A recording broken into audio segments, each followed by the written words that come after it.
Hello again. I was momentarily alarmed to hear that South Wales, where I live, is the subject of an amber warning from the Meteorological Office. This comes from their National Severe Weather Warning Service and means that, and I quote, interruption to power and a potential risk to life and property. Amber means people need to be prepared to change plans and protect themselves, their family, and community from the impacts of the severe weather. In short, it will be raining in Wales on Monday.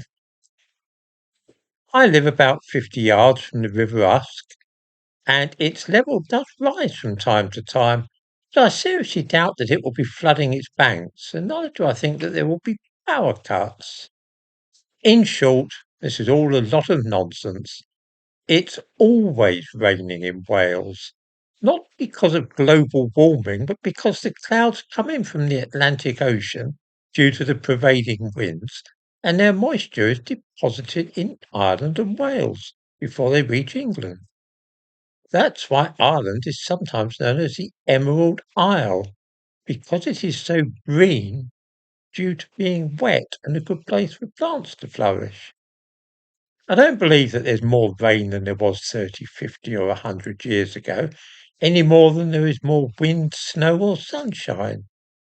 The English have always had a bit of a thing about weather, especially as a topic for conversation, but lately it has turned into an unhealthy obsession. Every bit of weather is, at least according to the Met Office, the hottest for 3 years, coldest for 10 years, windiest, wettest, or whatever since records began. This is highly suspect. From my own recollection is that it always rained more in the autumn than it did in the summer, and that winter sometimes brought snow. I may of course be suffering from false memory syndrome, but I am also pretty sure that the sun always shone more in summer than in winter, and that it was usually hotter in August than in December.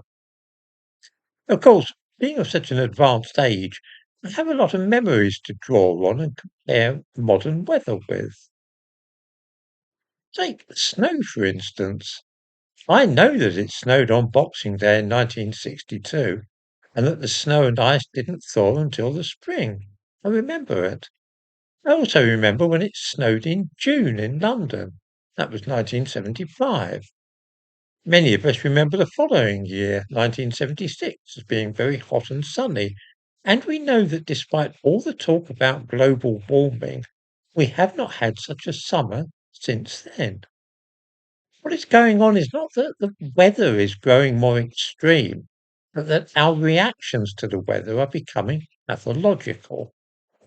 For instance, can anybody remember when snow days first became a thing? This is the idea that if it snows, then schools have to close. This happened in Scotland a week or two back. There was no suggestion that the snowfall was particularly heavy.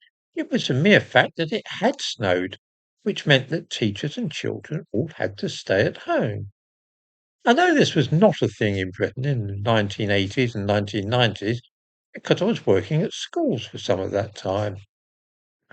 It seems to me that the concept emerged at roughly the same time that climate change became a thing. The same applies to warning people to stay indoors if the sun shines.